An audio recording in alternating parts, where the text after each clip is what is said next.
우리 공동체에 주시는 하나님의 말씀 사무엘하 7장 1절부터 7절입니다. 거룩하신 하나님의 말씀입니다.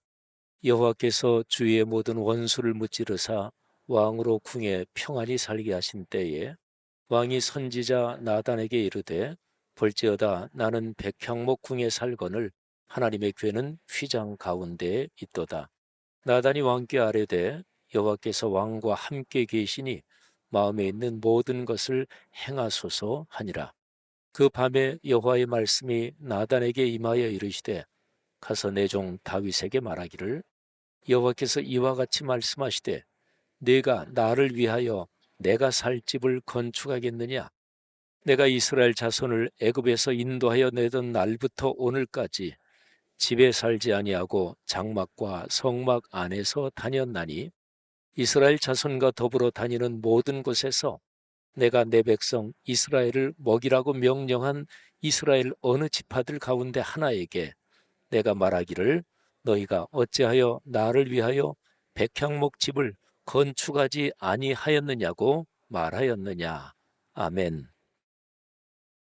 여러분이 살아오시면서 어디 관광, 여행 또는 방문했던 도시나 마을이나 거기에서 가장 아름다웠던 그런 걸 한번 머리에 떠올려 보십시오. 우리나라에도 참 아름다운 곳이 많죠.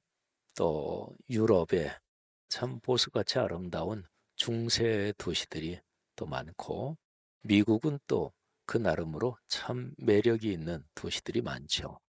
아프리카나 또는 남미 또는 호주 거기에서 아주 그냥 사람이 거의 발이 닿지 않은 자연 경관 그런 것도 감탄하고 감동할 그런 데도 많죠. 자, 머리에 어떤 게 떠오르십니까? 2018년부터 영국에서 타임아웃이란 그 잡지 그 회사가 2018년부터 전 세계에서 가장 아름답고 멋진 동네들을 한 몇십 개씩 쭉 뽑아서 이제 순위를 매깁니다. 거의 한 3만 명 가까운 사람들한테 먼저 추천을 받고 그리고 거기에 편집진 또 여러 작가 또 여행 전문가들 이런 사람들이 쭉 평가를 해서 순위를 매깁니다. 순위를 매기는 기준은 당연히 그 도시의 일반적인 분위기 또는 음식 문화 또는 어떤 새로운 문화 공동체 정신 또는 그 도시가 어떤 도시 구간에 어려웠던 적도 있고 그렇죠. 그런데 그럴 때 어떻게 다시 도시가 회복되는지 그리고 도시를 만드는 문화 공간, 미술관, 박물관 이런 거 당연히 도시가 품이 있다 그러면 꼭 들어가는 곳이지요. 그다음에 젊은이들 또 나이 든 사람들 거기에서 같이 시간을 보내며 그리고 도시를 거기에 사는 사람들이 만들어가는 하여튼 종합적으로 그렇게 해서 순위를 매깁니다. 2018년부터 시작된 여기에서 2021년 7월 1일에 그 해의 도시들을 쭉 보도했습니다. 근데 2021년에는 저 덴마크의 코펜하겐이죠. 코펜하겐에서 뇌레부르라고 하는 그 동네, 그 마을이 세계에서 가장 멋진 동네 1위로 선정이 됐습니다. 그리고 또 2위, 3위 쭉 있는데 49개를 선정했어요. 한번 제가 49개 다 말씀드리진 않고 중요한 거 몇 가지 말씀드리면 전 세계에서 유명한 도시들은 다 들어가요. 뉴욕, 미국은 여러 개 들어가고 또 유럽에 파리, 런던, 저 아이슬란드, 또 일본, 또 아시아에서 홍콩, 싱가포르 다 들어가는데 7위가 헝가리 부다페스트 11구, 10위가 호주 멜버른 리치먼드, 11위가 독일 베를린 노이쾰른, 13위가 런던도 들어가고요. 또 15위는 저 북쪽 북유럽 아이슬란드 더블린시 안에 또 더블린이라는 구역이 있나 봐요. 그리고 16위가 지금 전쟁이 벌어지고 있는 우크라이나 수도 키예프, 이게 굉장히 역사가 깊은 도시거든요. 요즘으로는 키이우 이렇게 부르죠. 또 거기에 있는 어떤 지역, 네덜란드 암스테르담의 노르드, 또 뭐 쭉 이렇게 나옵니다. 뭐 34위 정도로 가면 리스본, 포르투갈 리스본의 안조스라는 곳, 또 35위가 도쿄의 다이킨야마라는 그 지역, 뭐 42위에 밴쿠버도 있고요. 또 파리도 들어가고 44위에 저 유명한 두바이 마리나라는 지역이 아주 매력적인 도시고, 또 45위가 이스탄불, 진짜로 동서양의 문화가 교차되는 대단한 도시죠. 역사도 아주 오래됐고요.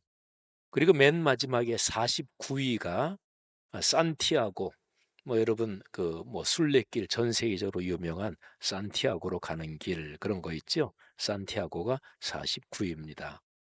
그런데 2021년 보도에서 3위를 한 그 동네를 제가 말씀드리겠는데, 서울 종로 3가 이게 3위입니다. 근데 왜 그게 3위에 들어갔나? 그 뭐 잘 뭐 이제 이런저런 짐작을 할 뿐인데 거의 확실하죠. 그 종로 3가에 있는 옛 조선시대 뭐 대단한 유적지들, 뒤에 먹자 골목들, 그래도 종로 3가 그 근처가 전 세계 가장 매력적인 도시 3위에 2021년이요. 그런데 2021년 타임아웃에서 이거를 7월 1일자로 보도했어요. 그런데 이거를 우리 한국에서 요 보도를 받아서 이제 뭐 번역도 하고 해서 보도한 게 한 3개월 정도 뒤입니다. 이 매력적인 보도를 왜 언론 매체들이 3개월이나 지나서 겨우 보도를 했을까요? 이유는 2021년, 지금부터 3년 전이죠. 그때만 해도 우리 한국 사람들이, 또 언론 매체 기자들도 와, 한국이 요즘 전 세계에서 주목받는다, 진짜 대단하다, 그런 의식이 아직까지 충분하지 못했다, 이렇게 볼 수 있습니다. 뭐 기생충, 오징어 게임, 뭐 우리 한국의 대단한 대중 뭐 스타들, 또 축구 선수, 뭐 예술가들 이미 많이 알려졌지만, 그런데 이렇게 매력적인 보도를 한 몇 개월이나 지나서 보도했다, 이제 그런 거죠. 자, 그런데 올해 타임아웃해서 지난 9월 25일 날 보도를 했어요. 올해에도 48개인가 하는 세계 도시 쭉 순위를 뭐 아까 말씀드린 그 기준으로 그렇게 보도를 했습니다. 그런데 올해 1위 한 도시가 뭐냐면 프랑스 마르세유, 그 지중해에 있는 남유럽에 있는 도시죠. 마르세유 도시 안에 노트르담 뒤몽이라는 지역이 가장 멋진 동네 첫 번째고요. 2위가 모로코 카사블랑카의 메르스 술탄. 카사블랑카 하면은 뭐 영화에도 많이 나오고 또 뭐 음악에도 많이 나오고 하죠. 유명하죠. 뭐 저도 가보지는 못했습니다만은. 그리고 3위가 인도네시아 발리의 페레레난. 이게 이제 3위입니다. 제가 이제 말씀드리려는 게 4위입니다. 4위가 서울 성수동입니다. 뭐 이거 뭐 아시는 분들 이미 보도 보신 분이 있겠지만 4위가 성수동이에요. 거기에 타임아웃이란 잡지에 우리 성수동을, 서울 성수동이라는 데 가면 이렇게 성수동을 둘러보면 좋겠다, 이렇게 나온 게 다음과 같습니다. 비아트 성수나 슈퍼 말차에서 커피로 하루를 시작한 뒤 수많은 빈티지 중고 상점과 부티크들을 둘러보고 할머니의 레시피에서 점심을 먹고, 할머니 레시피 어디 있는지 아십니까? 뭐 그다음에 맥파이 앤 타이거에서 차를 마셔보라. 이어서 서울숲에서 신선한 공기를 즐긴 뒤 어메이징 브루밍 컴퍼니에서 수제 맥주를 마셔보라. 하룻밤 묵는다면 호텔 포코를 추천한다, 이렇게 되어 있습니다. 내년이나 후년쯤에는 이 타임아웃에서 다시 한번 성수동이 뭐 몇 위가 되든지 아마 이런 게 조금 더 붙겠죠. 그리고 오후쯤 늦게 라 에비뉴에서 커피를 한 잔 마시고, 그리고 거기에 성락 성결교라는 공간이 지역사회적으로 아주 의미가 깊은 공간이다. 이런 게 또 이제 붙겠죠. 그죠? 고개를 끄덕이지 않으신 분들은 왜 그런지 제가 잘 모르겠지만, 여러분, 3년 전에 2021년에는 타임아웃에서 7월 1일 날 보도했고, 한국에는 한 몇 개월, 3개월 뒤에 보도가 됐어요. 근데 올해는 9월 25일에 타임아웃에서 보도를 했고, 바로 다음 날 26일 SBS를 비롯한 국내 매체들 여러 곳에서 성수동이 세계 4위다 이렇게 보도를 했습니다. 그러니까 지난 3년간 우리나라 사람들의 자의식에 와, 한국은 진짜로 세계에서 주목받는다, 이런 자의식이 더 넉넉해진 거지요. 제가 이번에 미국 동네 세미질 성경 세미나 이렇게 가서 보니까 K-뷰티, 한국 화장품이 뭐 미국에서 얼마나 유행인지, 유럽도 다 마찬가지예요. 세상에서 제일 아름답고 이쁜 여인들이 사는 나라 한국입니다. 그리고 그 나이보다 양심 없이 젊어 보이는 여인들이 많은 나라 역시 한국이고요. 심지어는 외국 유튜버가 이런 얘기도 합니다. 한국 사람은 백인이 아니죠. 분명히 뭐 황인종인데 한국 여인들의 피부가 백인들보다 더 희다는 거예요. 이게 K-뷰티의 힘입니다. 아무튼요, 지금 상황은 그렇습니다. 자, 그런데 이게 9월 25일에 이 타임아웃에서 보도가 된 거거든요. 근데 이 보도 전에 9월 중순쯤에 제가 페이스북을 보다가 다음과 같은 글을 읽었어요. 그분이 우리 성결교회, 어느 교회 다니시는 우리 성결교회 신자더라고요.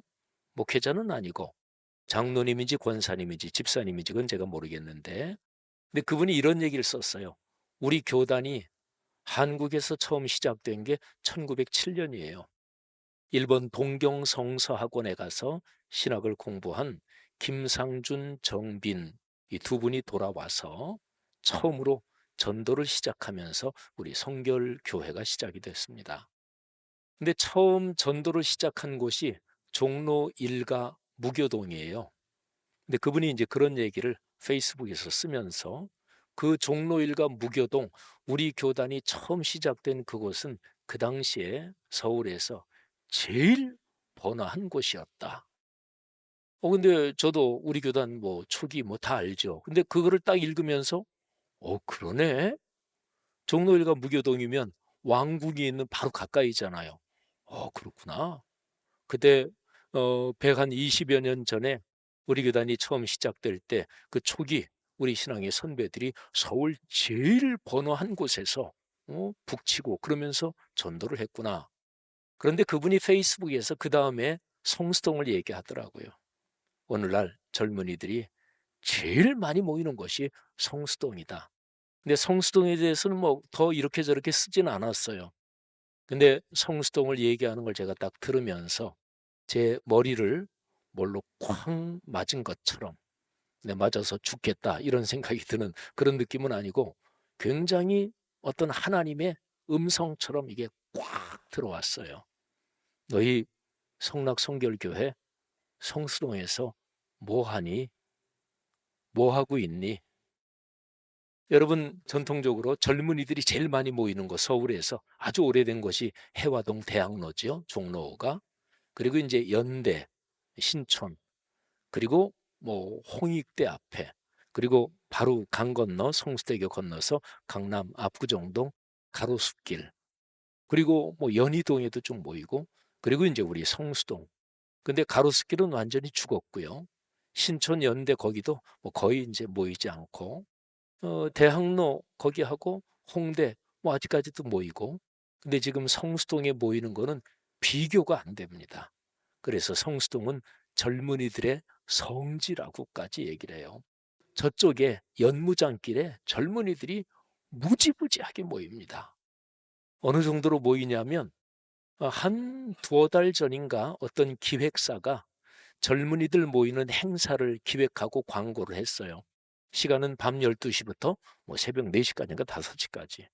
근데 젊은이들이 너무너무 많이 모여서 이게 꼭 이태원 참사처럼 그런 일이 날 것 같아서 신고가 들어가고 그래서 경찰이 출동해서 1시 반 정도인가 그 모임을 해산시켰어요.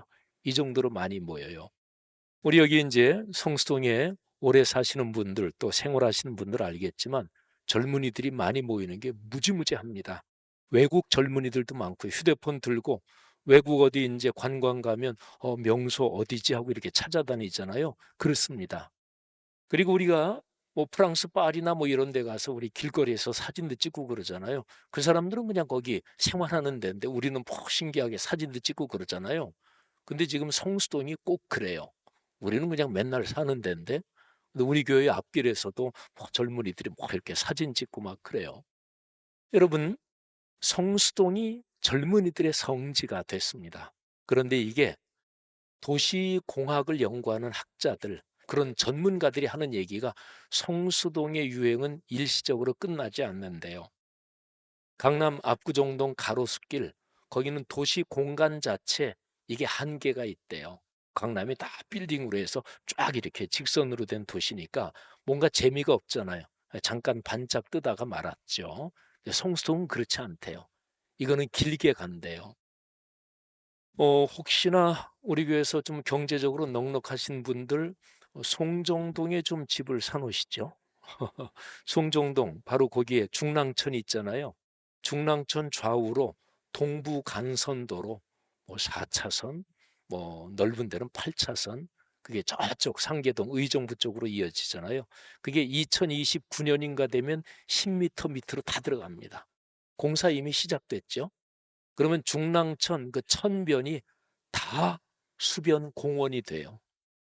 우리 동네 요즘 이렇게 보면 제가 이제 늘 교회 왔다 갔다 하면 그러면 저쪽에 전철 저쪽 길 말고 이쪽으로 젊은이들이 점점 많아지는 게 눈에 띄게 느껴집니다. 근데 이게 한 5년, 7년 가면은 이게 총정동 그리고 수변공원 쪽으로 더 확대될 거예요. 뭐 한번 그냥 우스갯소리 붙여서 한번 얘기해 보면 강남 불패가 아니라 성수동 불패. 성수동은 영원할 것이다. 어쨌든 사랑하신 여러분 이런 생각을 하면서 하나님이 저한테 너희 성락성결교에 뭐하니? 또 뭐 해야 되니? 이런 질문을 저한테 던지신다. 이런 거를 강하게 느꼈습니다. 우리 교회 장로님, 권사님, 집사님들 다 사셔도 저녁 때 저 건너편 연무장길 그쪽 사시는 분들이야 뭐 다 알겠고 근데 한번 그쪽 안 사신 분들은 가보세요. 가보면 와 이렇게 대단할 수가 있나. 근데 전 세계가 주목하는 동네가 됐습니다. 여러분 이 얘기를 좀 길게 드렸는데 오늘 제 설교 주제는 교회입니다. 사무엘하 7장에 보면 다윗 왕이 이제 뭐 전쟁에서도 이기고 그리고 나라도 아주 튼튼하게 되고 이스라엘 역사에서 최고의 시대는 솔로몬 시대가 아니에요. 다윗 시대입니다. 솔로몬은 그의 통치 마지막에 이미 나라가 분열되고 그리고 죽자마자 나라가 남북으로 쪼개지죠. 다윗 시대가 최고 전성기예요. 다윗은 이미 국제적인 지도자로 개인의 지도자로 수위상 높아졌고 국가적으로도 막강해졌습니다.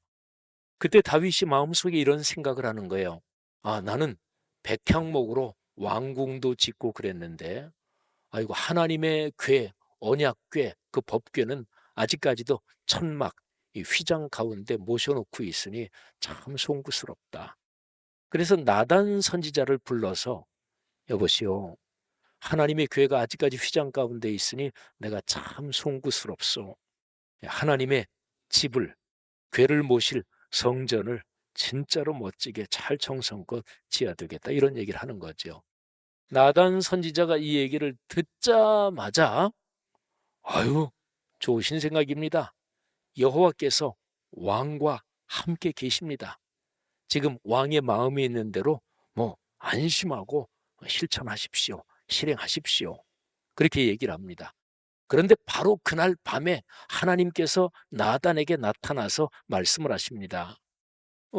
다윗에게 전해라. 내가 나를 위해서 내가 살 집을 건축하겠다고? 내가 이스라엘 백성이 애굽에서 나온 뒤로 언약궤가 만들어지고 말씀이 그 안에 있죠. 십계명의 돌판이 있으니까 말씀이 있는 곳에 하나님이 계시는 거예요. 그러니까 다윗이 언약궤를 하나님이 살 집으로 짓는다 이제 이런 건데, 그런데 내가 언제 너희한테 12지파 중에 어느 한 지파에게라도 내가 좀 살 집을 지어라 그런 적이 있느냐?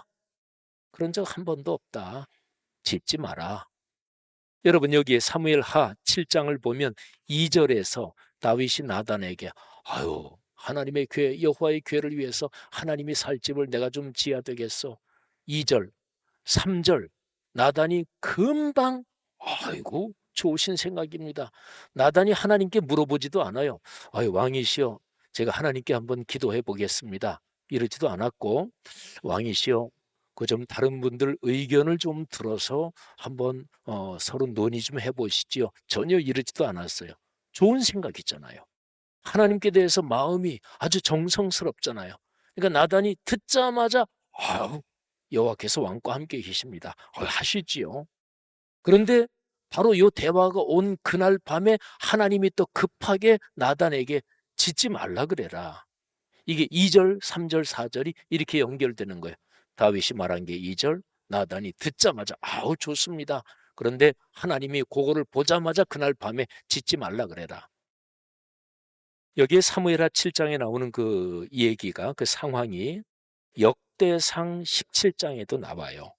근데 역대상 17장에서는 하나님이 나단을 통해서 다윗한테 너 다윗한테 가서 이 말 전해라. 이게 아주 분명하게 나옵니다. 17장 4절을 한번 들어보세요.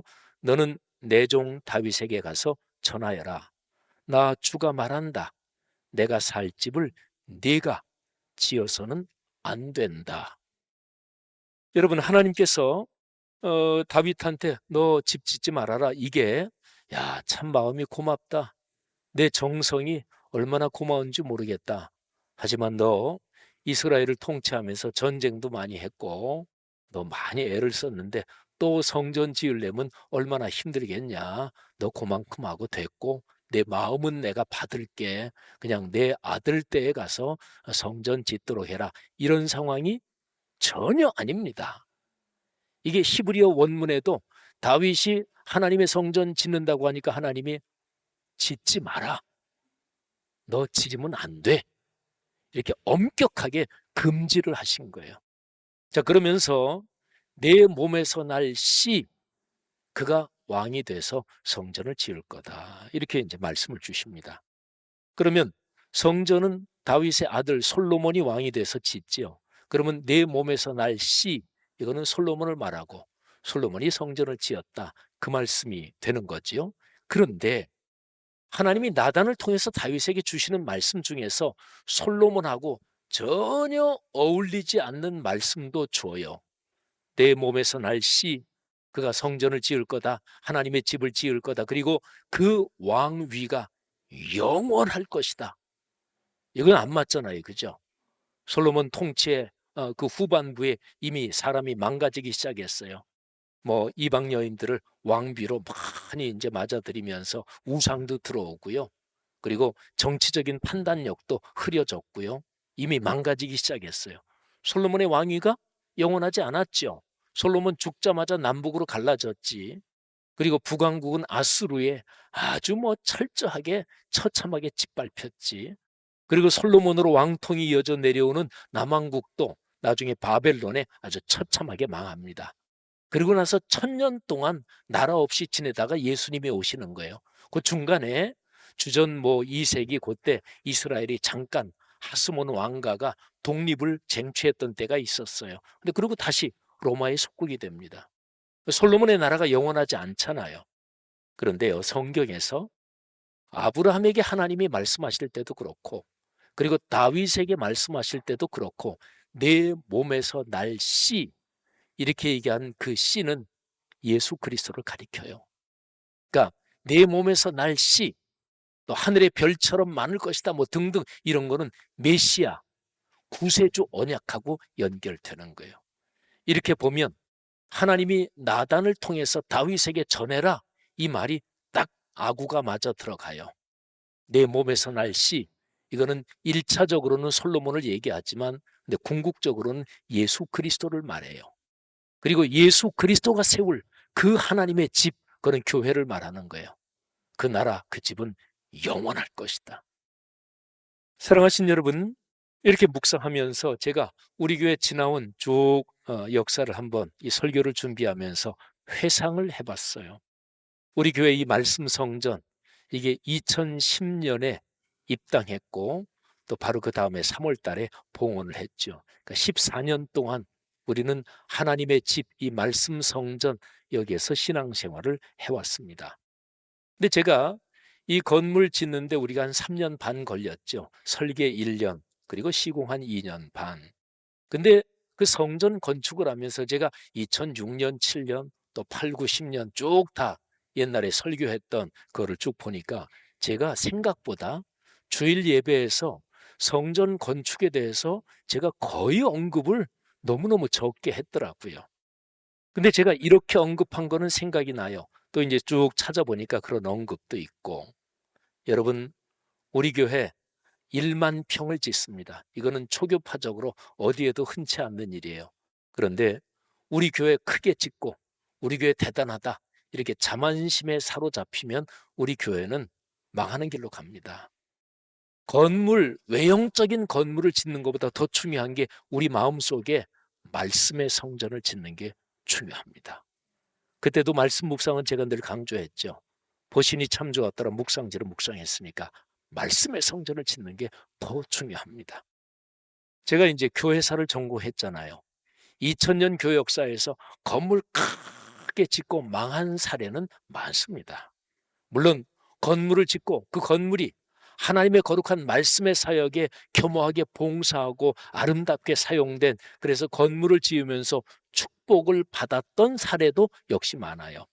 근데 반대로 건물 때문에 망한 그런 교회, 그런 문화권, 그런 지역의 교회들은 많습니다.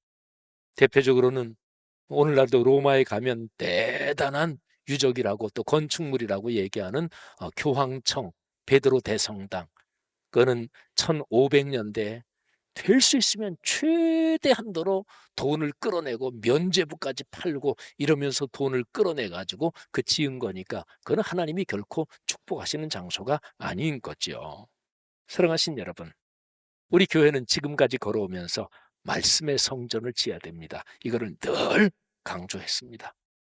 제가 2010년 6월 20일 설교에서 본문은 에스겔 11장입니다. 그리고 설교 제목은 하나님 계신 곳. 그러니까 우리 교회 성전 2010년 6월이면 뭐 다 되고 내부 공사 한참 하고 이미 다 올라갔을 때죠. 그리고 그해 12월 달에 입당하니까 그때 제가 이런 설교를 했어요. 하나님이 계신 곳이 성전입니다. 너희 몸은 하나님의 성전인 줄을, 너희 몸이 성전인 줄 알지 못하느냐? 두세 사람이 내 이름으로 모이는 곳에는 내가 함께 하느니라. 교회는 근본적으로 성도들의 모임, 성도들의 공동체입니다. 그러니까 말씀 묵상 소그룹 모임을 그때부터도 얘기한 거예요. 하나님의 영광, 그것은 하나님의 말씀, 이것이 교회의 심장이 되고 살아 움직이는데 하나님의 영광이 있습니다. 우리가 짓는 성전이 하나님의 영광이 머무는 곳이 되어야 합니다. 성전은 여호와 삼마. 여호와 삼마라는 뜻이 여호와께서, 하나님께서 거기 계시다, 이 뜻입니다. 제 아무리 성전을 지어도 교회 성도들이 하나님 자신의 임재와 현존, 그거를 상징하는, 또는 임재와 현존 그 자체인 말씀에 대해서 관심도 없고 묵상도 하지 않는다, 그거는 이미 하나님의 성전이 아닌 거죠. 사랑하신 여러분, 우리는 지난 14년 동안 말씀 성전 시대를 걸어왔습니다. 그리고 코로나 첫 해 2020년 10월에 우리는 말씀삼 선교관도 또 준공을 해서 해외에 있는 목사님들, 선교사님들 그 자녀들까지 다 누구나 신청해서 머물 수 있도록 그렇게 사역을 감당하고 있습니다. 여러분, 아까 성수동 말씀드렸죠. 교회는 1차적으로 여러분 저 한 사람 한 사람이 하나님의 집이에요. 두 번째로 여러분의 아들, 딸, 손녀, 손자, 여러분 가정, 가문이 하나님의 집 교회입니다. 세 번째로 말씀 삶 공동체 우리 전체, 그리고 그 안에 있는 동네 하나하나가 바로 교회 안의 작은 교회입니다. 그리고 이 교회들이 건강하게 되고 말씀이 삶으로 이어지면서 하나님의 축복을 누리면서, 그러면서 성수동이 우리 교회를 통해서 하나님의 역사가 이루어지는 것이고, 또 더 나아가서 오늘날 세계에 말씀이 살아 움직여야 된다. 말씀으로 그리스도인의 삶이 변화돼야 된다. 말씀으로 돌아가야 된다. 그러니까 하나님 말씀의 거룩한 리더십으로 그리스도인의 삶과 세계를 변화시킨다는 우리 교회에 하나님께 간절히 구하는 이 비전 문장이 이루어지는 것이지요. 사랑하신 여러분, 이런 사역에서 심장이 동네 순장 사역입니다. 오늘부터 우리 목회자들이 직접 2개 정도 동네를 맡아서 순장으로 사역합니다. 제가 목사이기 이전에 그리스도인이다, 이 얘기를 참 많이 해요. 오늘날 진짜로 그런 의식이 필요하죠. 근데 또 하나 덧붙이면 목사이기 이전에, 목회자이기 이전에 순장이 돼야 되는 거예요. 사랑하신 여러분, 장로님, 권사님, 집사님 다 마찬가지입니다. 뭐 여러 부서 또는 교계에 이런저런 남들이 다 와 저런 직책에까지 올랐어? 근데 그 사람이 소수의 영혼, 작은 그룹을 사랑하고 목양하지 않는다면 그는 기독교 지도자가 아니죠. 순장, 이 역할은 우리 기독교 사역에서 심장이라고 얘기할 수 있습니다. 성도 여러분, 여러분 가정과 가문 걸어가는 인생 여정에서 이렇게 이런 사역이 여러분 삶에 풍성하기를 주님의 이름으로 축복합니다. 하나님께서 다윗에게 주신 말씀에서 핵심은 이런 것입니다. 내가 나를 위해 집을 짓겠다고? 짓지 마. 내가 너를 위해 집을 지을 거야. 하나님이 여러분 한 사람 한 사람 축복하시고, 여러분 한 사람 한 사람이 성령으로 말씀이 살아 움직이는 하나님의 집이 되게 하나님이 여러분을 계속해서 축복하실 거예요. 여러분의 아들, 딸, 손녀, 손자들을 하나님이 그렇게 축복하시고, 우리 말씀 삶 공동체를 축복하시고, 그리고 이 성수동에서 하나님이 우리 교회를 통해서 그런 축복을 하실 거예요. 오늘날 세계에도. 사랑하신 여러분, 이 복 넉넉하게 누리며 걸어가시기를 주의 이름으로 축복합니다. 자, 우리가 찬송을 부를 텐데 201장 찬송의 가사를 한번 보세요. 자, 201장 찬송 가사가 오늘 설교에 아주 정확하게 너무나 중요하게 들어맞습니다. 가사를 제가 읽겠습니다. 여러분 잘 한번 주목하세요. 참 사람 되신 말씀 하늘의 지혜요, 변하지 않는 진리 온 세상 빛이라. 주 말씀 성경에서 찬란히 빛나고 내 길에 등불되니 늘 찬송하리라. 주께서 세운 교회, 이 말씀 받아서 그 귀한 빛을 비춰 온 세상 밝힌다. 귀중한 성경 말씀 금보다 귀하고 주님의 귀한 모습 잘 드러내도다. 이 말씀 깃발처럼 드높이 날리니 어두운 바다 위에 등대와 같도다. 이 고해 같은 세상 나 평생 지낼 때 그 말씀 나의 길에 등불이 되도다. 주님의 몸된 교회 빛나는 등 되어 이 세상 만민 앞에 비추게 하소서. 저 방황하는 길손이 등불 따라서 주 얼굴 볼 때까지 잘 가게 하소서. 아멘. 이 찬송의 가사가 우리 공동체 전체의 고백, 여러분 개인과 가정 가문의 고백이 되기를 주의 이름으로 축원합니다.